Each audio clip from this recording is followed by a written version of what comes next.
Program Committee Chair and Vice President of MCAD, an incredible architect with Stan Tech, Katrina Fumagalli. Handing it off to you, Katrina. Hi, everyone. Welcome to today's program. Today, we're going to be talking about Miami's Central Business District, which is our downtown Miami, and ways that we can revive this area. But before we begin, I'd like to introduce Christine Rupp, which is, she's with Dade Heritage Trust, and they have a longtime partnership with MCAD. So, I want to give the floor to her so she can talk a little bit about what her organization does. Thanks, Katrina. And again, thank you to all the participants. For those of you that aren't aware of Dade Heritage Trust, we're Miami's largest historic preservation organization, and our mission is to preserve our community's architectural, environmental, and cultural heritage. And we do that through education and advocacy.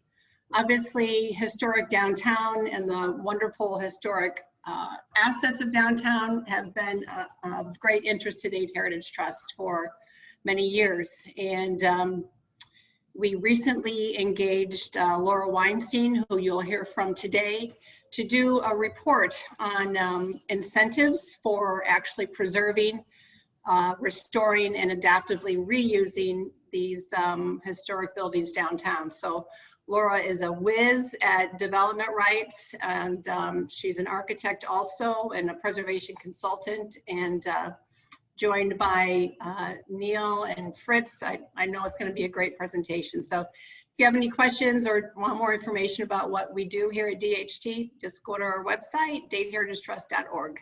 Thanks a lot, Katrina. Thank you, Chris. So I'd like to introduce Nick Garate. He will be co-moderating with me today. He is a designer at Kobe Carp. You can say hi, Nick.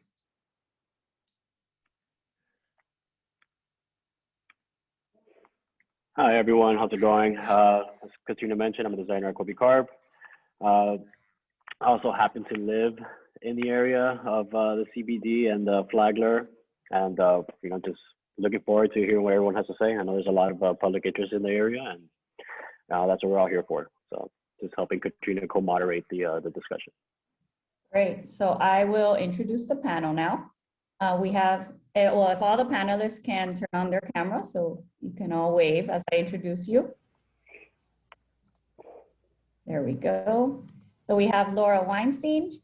She is an architect, founder of LW Associates, and consultant for Dade Heritage Trust. Next, we have Neil Schaefers. He's a senior manager at the Miami Downtown Development Authority. And then we have Terrell Fritz, goes by just Fritz. He is an executive director at the Flagler Business Improvement District. So thank you all for being here. All right, so we'll get started. And this is a question for all the panelists. Just tell us a little bit about yourself and the organization you represent. So Fritz, we'll start with you. Okay, good morning again, everyone. I have worked for more than 25 years, that's what I'm admitting to at least, with more than 40 communities throughout the state of Florida, both public sector and private sector, to facilitate downtown revitalization and redevelopment. I'm a third generation Floridian, Central Floridian, and my first project was my hometown, which is the beautiful, reputed to be one of the most beautiful downtowns, Winter Garden, Florida. Moved to South Florida in the mid-90s and immediately fell in love with the Flagler District and historic downtown Miami. I now live on Flagler Street. I work on Flagler Street. I'm a passionate preservationist, but with a focus, my specialty is really economic revitalization and creative placemaking. I'm accredited by the Congress for New Urbanism, past president of the Florida Redevelopment Association, and a past Florida Alliance co-chair of the International Council for Shopping Centers, which is a long, funny story. And sometime over drinks, we'll share what that was like working with the private sector shopping centers as a downtowner. I'm pleased to be here this morning. Thank you. How about you, Neil? Morning. Thank you so much. Neil Schaefer's here. As Katrina said earlier, I'm the Senior Manager at the Miami Downtown Development Authority, or DDA, and I lead the Planning, Resilience, and Transportation Department at the DDA.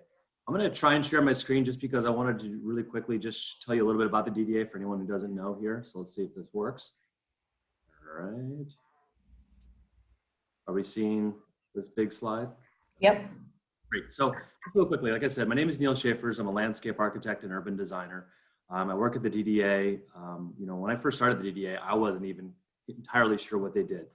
The DDA, I'm not going to read this for you, but we're basically the economic development agency of all of downtown Miami. And that includes Brickell, Central Business District, and what's now been known as Arts and Entertainment, which is usually Omni Park West and a little bit of Overtown. But we do a lot of business recruitment, a lot of marketing and events, government relations. My small team handles, planning, urban design, capital improvements, and transportation. Do lots of economic development and research. All of our reports are on our website, and they're free for you to download. As I was mentioning, here are our boundaries. You can see most of Brickell, a large portion of the Central Business District from Biscayne Bay all the way to the Miami River, and then parts of the north. On that website, you can see we have a 3D model that's updated on a monthly basis, shows everything that's under construction, planned, permitted, or what's coming down the development pipeline. Our board of directors is kind of a who's who of downtown stakeholders and leaders. Our chair is City Commissioner Manola Reyes, and our vice chair is County Commissioner Eileen Higgins. Our staff is a female-led organization, very, very diverse group of people. You always hear government agencies, oh boy, they get a bad rap. I can tell you our staff works hard and they're great. I thoroughly enjoy being a part of this organization. And then finally, the last thing I want to share with you is, even if you haven't met, some of our staff, you've probably seen a lot of our larger staff out on the streets. Our ambassadors in the orange shirts are kind of the eyes and ears of downtown, welcoming people, guiding, helping the Miami police quite often. And then our DET team, the Downtown Enhancement Team. This is a truly excellent organization. Formerly homeless individuals who are given training, housing. They're basically cleaning up all of downtown, landscaping, graffiti, and trash removal. And then they work their way up through the program, cycle out, and they're on to a new job. So we bring in new people on a pretty regular basis. And that's it. So I'll stop. Nice to be here, and thank you for having me. That was great. Thank you, Neil. Laura. Thank you so much, AIA Miami, MCAD, Katrina for the intro, and Christine Rupp from Dade Heritage Trust for the wonderful introduction. Really pleased to be speaking here today as an architect, preservationist, and developer on behalf of Dade Heritage Trust, who recently completed a study of how historic entitlements work for property owners within the National Register downtown multiple resource area. So really looking forward to the conversation on civic rejuvenation of one of Miami's most important historic districts. Thank you. Nick has our next question. Great, awesome. So now that we've heard from all of our panelists, let's get started off with the first question directed towards Fritz and Neil. We've been hearing a lot about plans to revive the CBD. I know there's a lot of projects in the private sector as well. What are some of the schematic ideas for the area that can be shared with the public at this time? Has there been any kind of timeline established? There has, and I'm actually going to quickly defer to Fritz. We talked about this. I think he wants to share his screen and give you some very positive updates. Awesome, let's see it. Okay, can everyone see the slide? We can. Yes. Good. Yeah. Excellent. So, there are so many challenging things about loving and working to revitalize the historic downtown Miami. One of my favorites is that we have 4 intersections of First and First, 4 intersections of Second and Second, and 8 intersections of First and Second. So just try to give directions to anyone, which is why people always say take a ride up there at the 7-Eleven.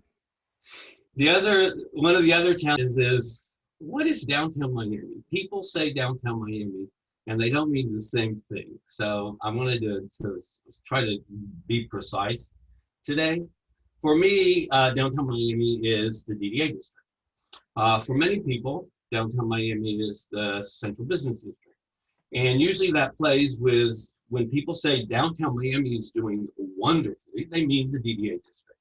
When they say downtown Miami is really not doing well, they generally mean historic downtown Miami, the central business district. So this was an analysis done by Ziskovich in 2009 of the DDA district. And what's great is they identified really economic strategies for sub-districts of downtown Miami, and specifically the CBD. So when we talk about the CBD, it really is multiple areas and multiple sub-districts. The Bayfront District, Government Center, the College, the Flagler District, and the Miami River District. We really understand it this way. And so I guess when we're talking about the CBD and the questions that we're looking at today, we're really focused on the Flagler Street and Flagler District area, which is historic downtown Miami. Now, one of the accomplishments of historic downtown Miami was the National Register Historic District, which was created in December 2005. So you can see all those firsts and seconds here. This identifies both the locally designated buildings and those that are on the National Register. This is the Flagler District as we define it for the Business Improvement District. The bid worked very hard to champion changes in Chapter 4 zoning regarding alcoholic beverages. So this is, in the city of Miami, the only definition of what we call the Flagler District. And you can see that we're zooming in here. One of our most exciting projects as we move forward is we work with Gridix to identify the development potential in and around the Flagler District. I don't want to get hung up in boundaries, but we're really talking about Flagler, east to west from Bayfront Park to 95 and north to North 2nd Street, south to South 2nd Street.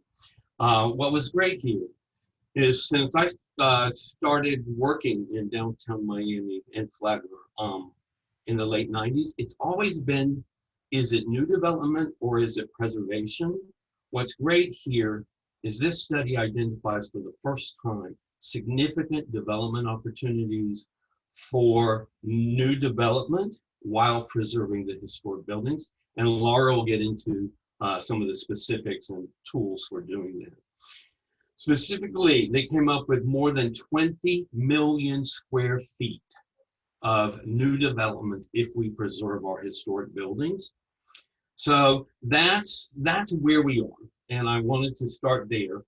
Our key project at this point is the Flagler Street Beautification project, which right now we're hoping to see actual mobilization in the next few months.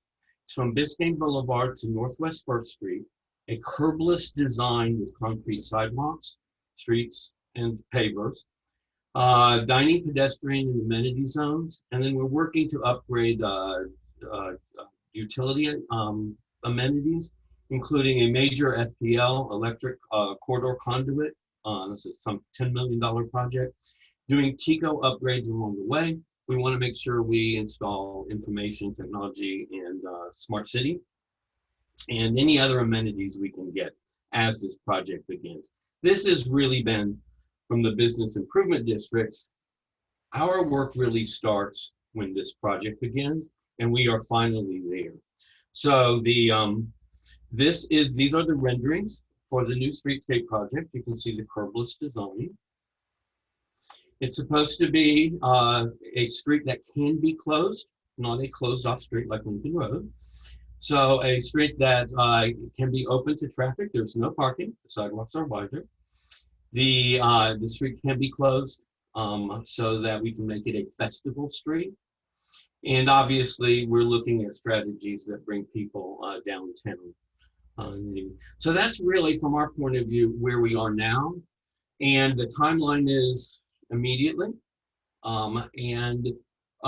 Taking the next, let's say, 2 to 3 years, because we want to get it right.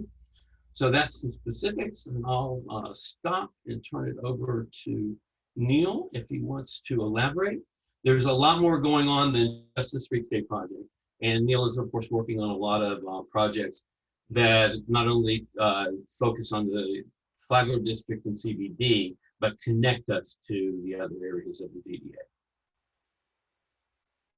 Fritz, I see a question in the chat, and someone was asking, is this project in the design phase? I think we can both say that it's fully designed, it's fully funded. I believe we're waiting on one last permit. We can't give a date yet, but as Fritz said, it's in the very, very near future, thankfully. Great. I'm looking forward to that streetscape project. All right, so we'll move on to the next question. This is for Laura. How can we keep the design and historical significance of the area once we start revitalizing the area? So from an architectural and business standpoint, what is the city doing to preserve the historic portion of the central business district to maintain the historic fabric? Yeah, I think, so great question. I think creating value from existing structures and urban innovation in that way will always have inherent history, which can, one, provide higher valuations for buildings, two, provide higher rental income for a unique product, and three, there are numerous tax credit and entitlement programs at various levels of government, which can help subsidize gap financing requirements for developers. As Fritz and Neil pointed to earlier, due to the favorable municipal zoning in the CBD, there are significant, meaning millions to tens of millions of dollars of entitlement dollars, which could potentially assist in the renovation and adaptive reuse of these historic gems, allowing for a favorable return on the private sector side.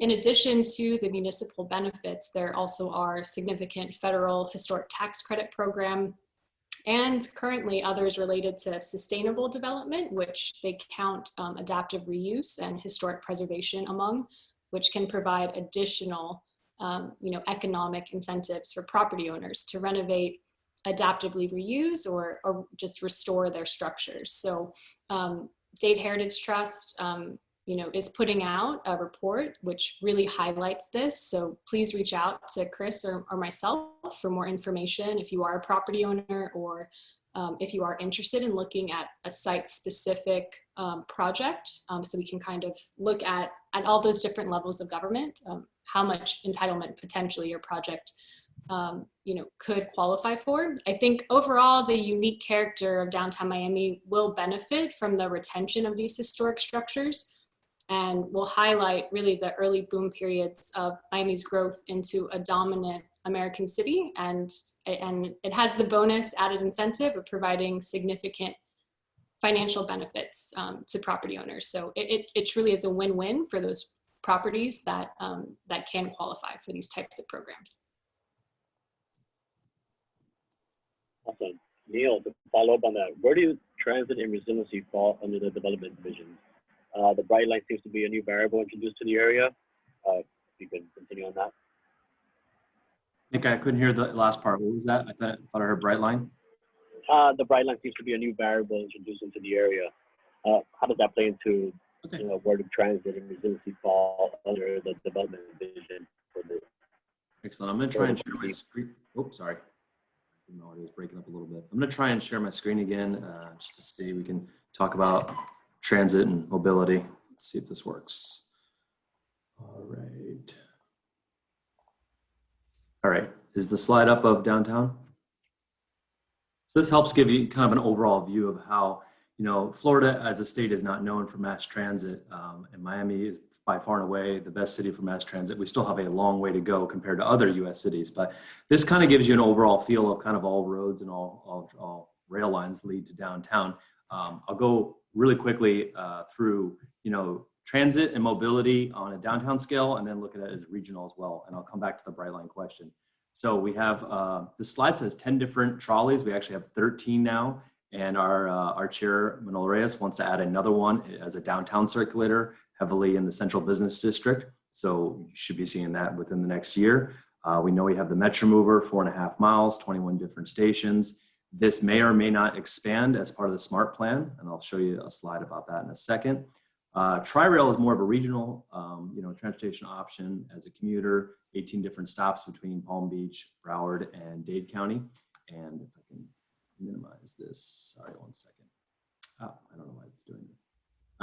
Anyways, you can see the rail line going right down here. Yeah, unfortunately, Tri-Rail never connected to downtown. It did connect to Metro Rail, but the more connections, the longer the route, and the more inconvenient it was. But that's about to change. So the green line is Metro Rail and the orange line as well. I'll show you that in a second. You spoke about Brightline.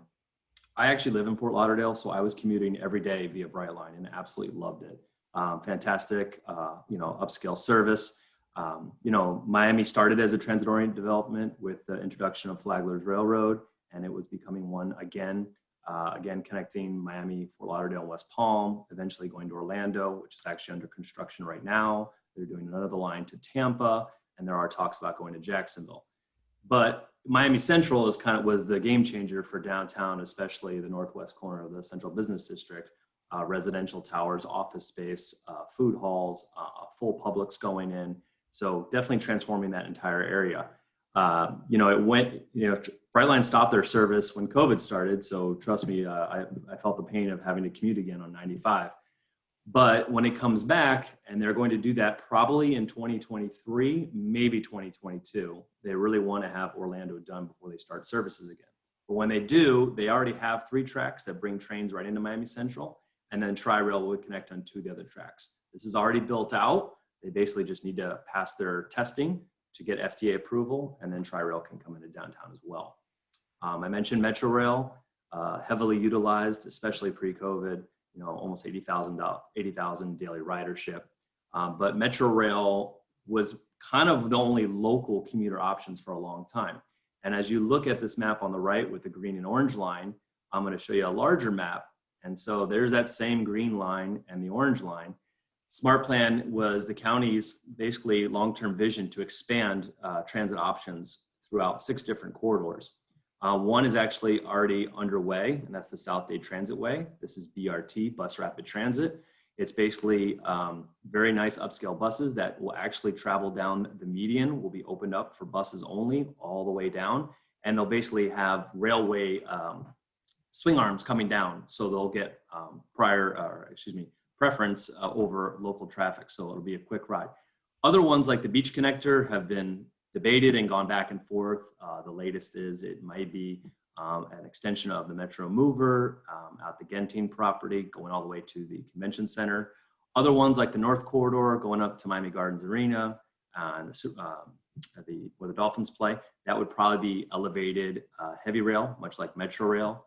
The Northeast Corridor is the same tracks that Brightline already operates, and Brightline is looking at doing commuter rail with, I think, an additional 18 stops. So you'd have your high-speed train going from West Palm, Fort Lauderdale, Miami, but you'd also have a 2nd and 3rd trains doing smaller stops.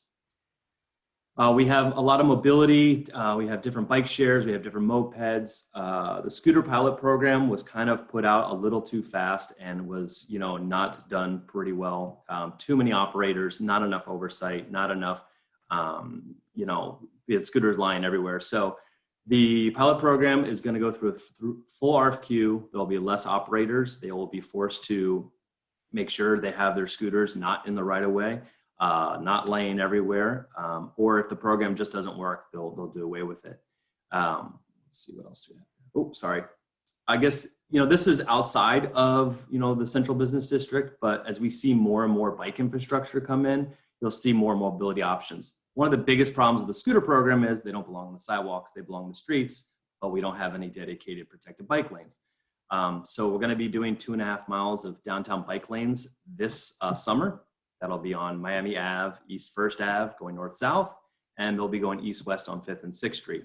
South of the river, the underline is something we've talked about for a long time, and we were showing people images, especially when we do business recruitment. We're showing, how amazing this linear trail and park would be, and now we saw just a few weeks ago it opened, and you saw the first half-mile section and how absolutely, kind of wonderful it is. We would like to see this continue north of the river as well. So they have to, over the next 9 years, complete all 10 miles all the way down to Dadeland. But after that, we'd like to see them continue north of the river as well. This is another slide. So let me stop sharing. Nick, I think I answered your question about Brightline. Was there any other questions about transit or mobility? No, I think that wraps it up pretty good. And then I can show you some other projects at the end where you're going to start to see some of these large scale projects, whether they be Biscayne Green, the what's being called the underdeck. We can get into those, and I'll show you there'll be even more connections north, south, east, west. And I see Miami, especially in the Central Business District, completely change in the next 10 years and becoming the pedestrian, bike, and family heart of downtown. Great. Okay, the next question is for Fritz. I know that Laura had already touched upon some tax credits, but are there some additional financial incentives to revitalize downtown Miami? Are there any roadblocks in doing so? Let's see, as far as financial incentives, the Downtown Development Authority handles those, and incentives need to be targeted for development objectives. So you've seen that initial work and analysis that we've done, and the streetscape project.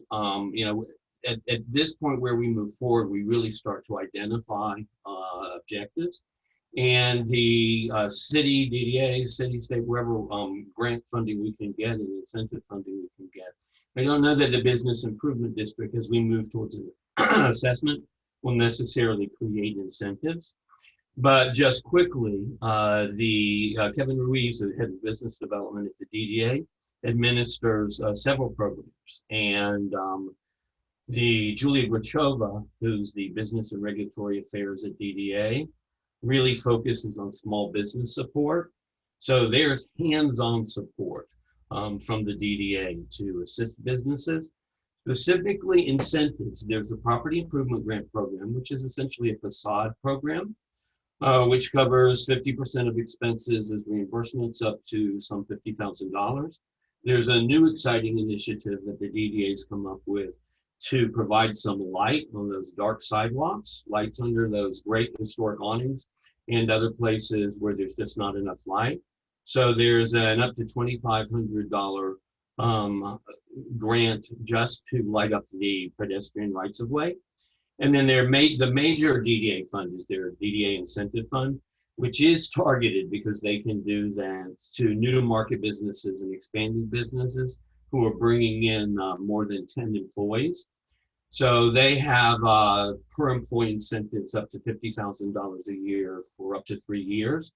And what's good from the Flagler District point of view is there's an extra incentive if those new hires are brought into the Flagler District.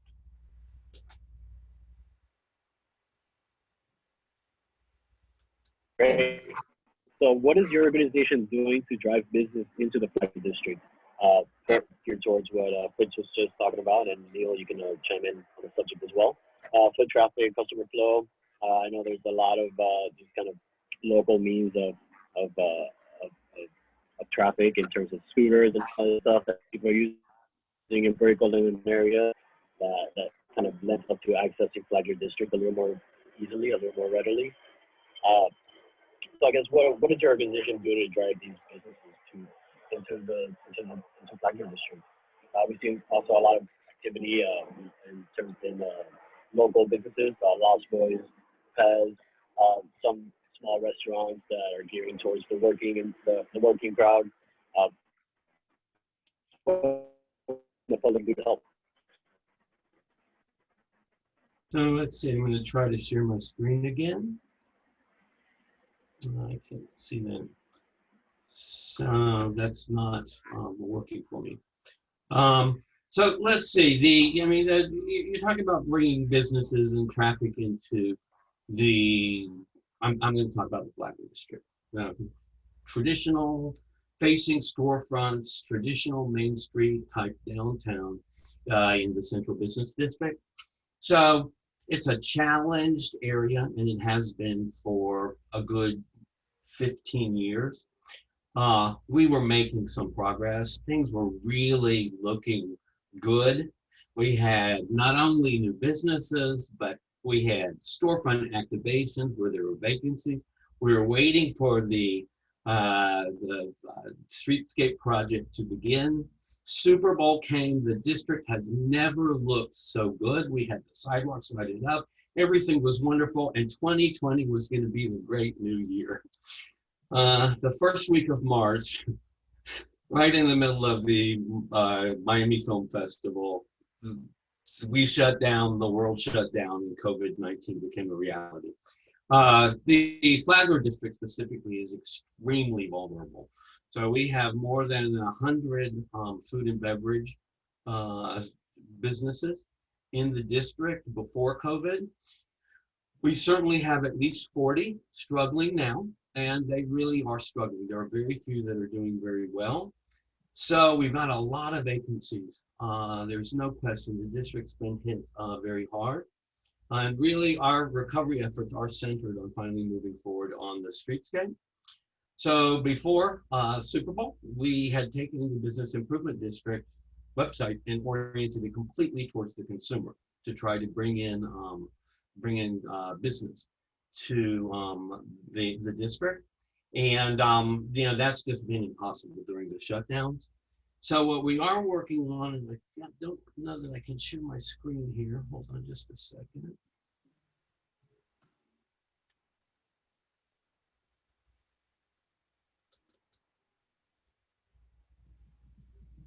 So I can't see my screen, can you?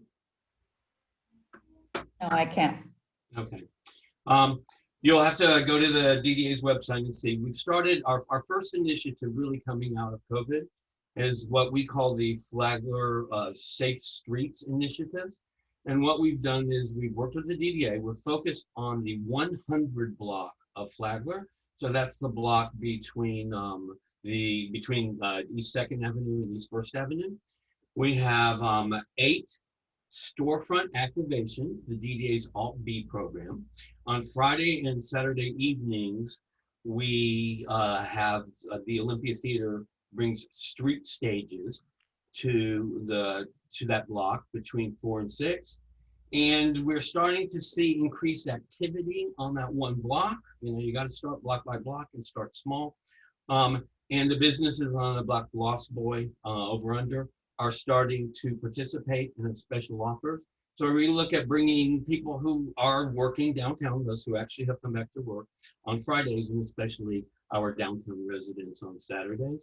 Our next initiative for the Business Improvement District, which is something we're moving forward very quickly, is a comprehensive overlay zoning. Those will be our initial steps to change the rules, to change the environment, so that the environment in historic downtown Miami is conducive to our vision for the future Flagler District, which can best be summed up as an innovation neighborhood. Live, work, play, and enjoy all of that within the 15 minutes maximum that is a walking from one end of the district to the other. Yeah, if I could add to that as well, I'll see if I can share. See if this is working. Why is this not working?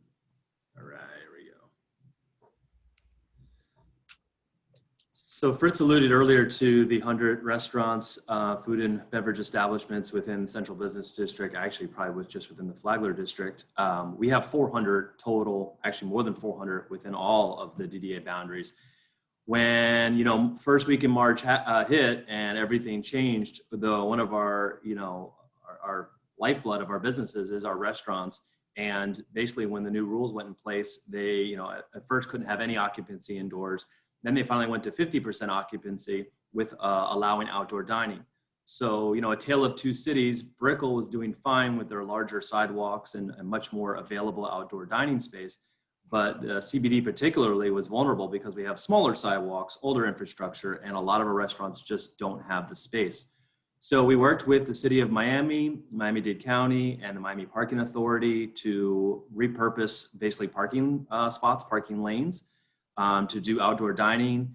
The DDA took on the cost of basically procuring and keeping all the barricades to keep people safe on the street.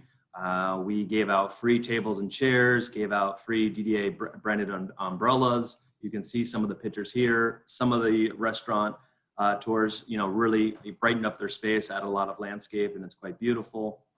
This has really helped them survive. We've had 90 restaurants in all of downtown given outdoor dining permits with no charge. Like I said, we've taken care of all the costs of much of the outdoor amenities and area, and as well as all the barricades. We've had 40 restaurants right in the central business district. This program started in June of last year. City Commission has extended it to September 2021. And when 2021 wraps, either we'll look to continue to extend it, and right now we're talking to the MPA as far as permanently changing these parking spaces into outdoor dining spaces for these restaurants. So, the city loses some money from their outdoor cafe program. MPA actually loses quite a bit of money from on-street parking uses, but we just feel that, these, not only the outdoor dining for the businesses, but what it does for the look and feel of the neighborhoods is so important. Some of the other activations we've tried to do during COVID, and we'll continue to do so, we hosted a large fashion show with the Blondes from New York City. It was a socially distanced. It was the first large outdoor event we did right on Flagler Street in front of the Olympia Theater. We still do our socially distanced downtown movie nights. We work with the Night Owl drive-in movie theater. These are all free. The Night Owl, it does charge you. Fritz mentioned earlier the Alt B storefront activations. This has been him and Robert Geithner's baby, live free music, outdoor performances every Friday night. This is excellent as well. And at the peak of COVID, we even hosted this large David Guetta fundraiser. We did this quite often. Every Friday night, we had basically at-home concerts, local DJs, but then we were able to get David Guetta to come and do a large performance at the Icon Brickell. Ended up raising $750,000 for local families to feed local families here in downtown. So these are some of the things we've tried to do to really drive foot traffic and keep the CBD alive.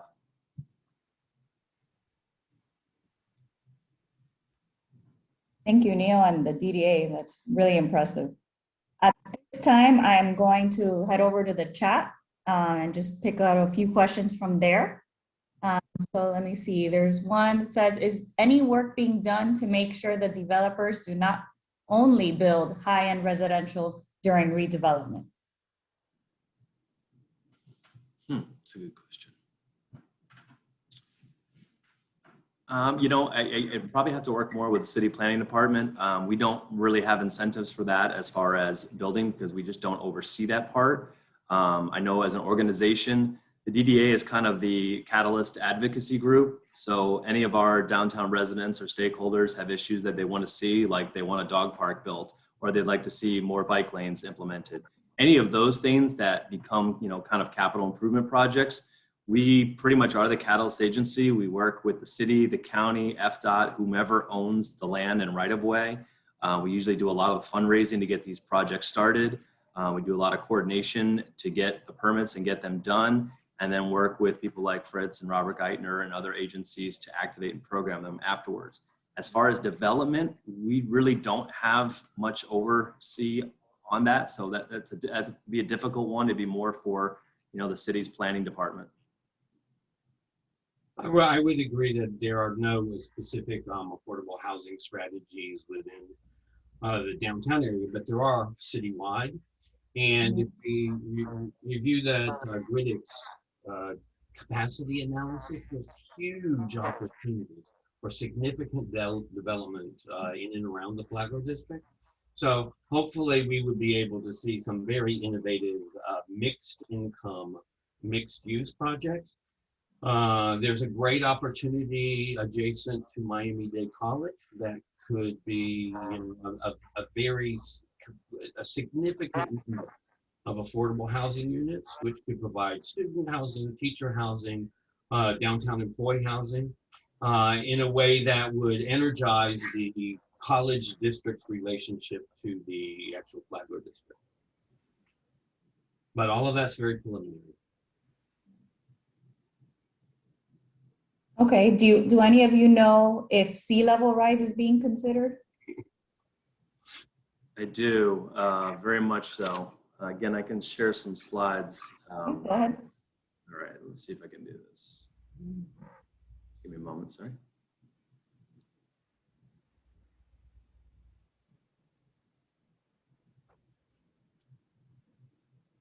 Okay. Now we could talk for hours and hours on this subject alone, so I'll try and keep it as brief as possible. But one thing we saw that Miami Beach did, we the DDA in the city of Miami, is back in 2015, 2016, they worked with Urban Land Institute, ULI, brought in professionals that deal with sea level rise, storm surge mitigation, adaptation and resilience. They gave them a list of recommendations and best practices of what they need to do, where they need to put their money to basically, make Miami, and this was for Miami Beach, to make it much more resilient. And you saw what happened when they started raising roads, putting in much more infrastructure, pipe valves, all that kind of stuff that you really need to do. So we copied that. We basically did the same thing. We brought in ULI. They gave us the recommendations. We've already started to work on some of them. The city passed a $400 million general obligation bond, which is the Forever Bond. Two of the first projects that address sea level rise and storm surge mitigation, and especially stormwater management, is Jose Marti Adaptive Redesign Park. They're going to be redoing all of Jose Marti Park. And then the next one will be Brickell Bay Drive. This is basically the big Millionaires Row, the curve of buildings in South Brickell. And I can show you some images coming up. The other big one, I'm going to skip through a couple of these slides, is the U.S. Army Corps' Back Bay study. So a bit of a controversial thing going on right now. The Army Corps looks at, at-risk properties, and they've done this in many other coastal communities, and they look at, how much damage is being caused and how much money the federal government has to pay back to these communities after you have coastal storm damage, FEMA funding.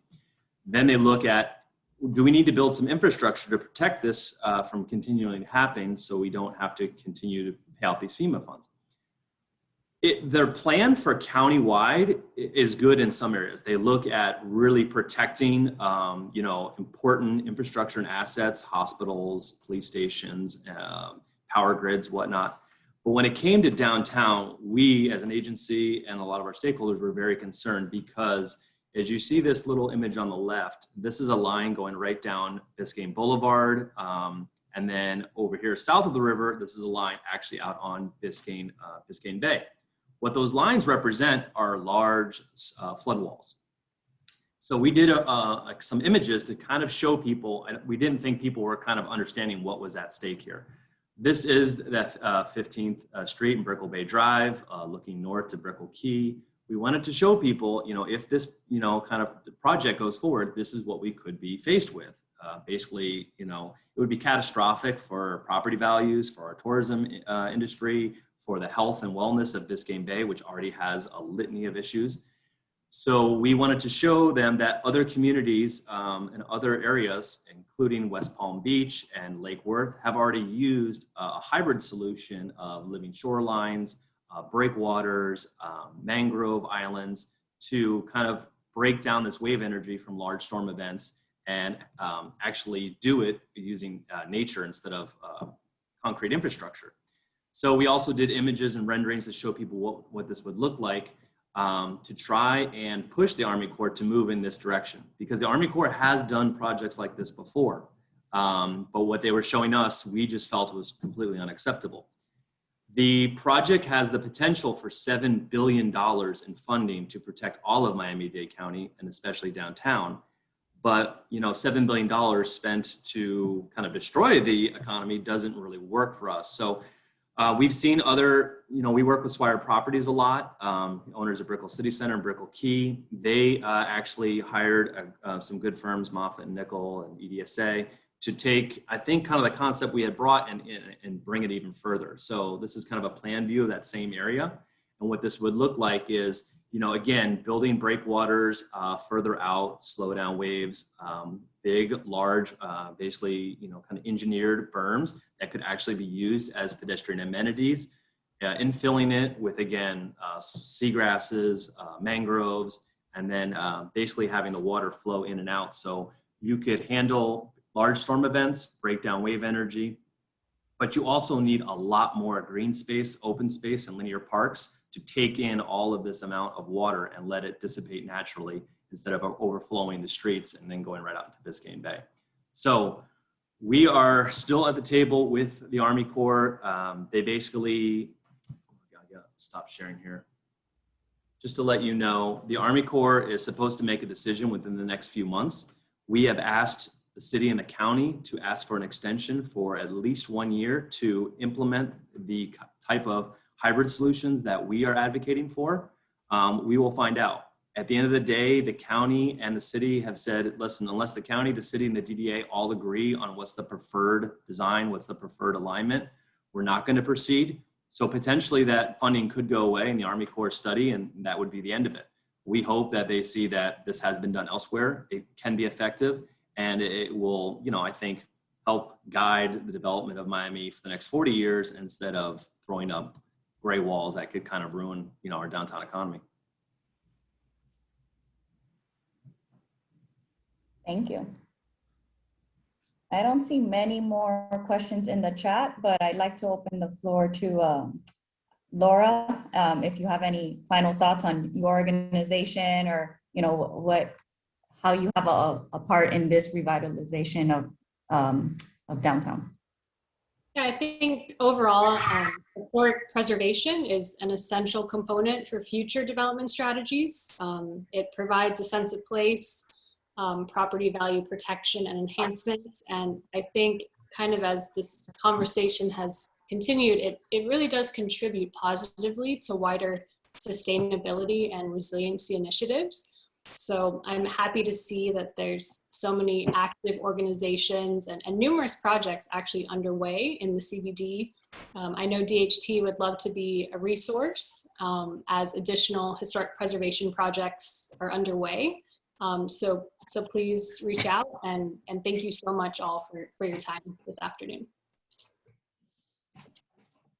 Thank you, Laura. Fritz, final thoughts? Sure. And I'd love to follow up with what Laura just said, because, as we look forward to a bright future in the Flagler District, the thing that makes the Flagler District unique is that historic character.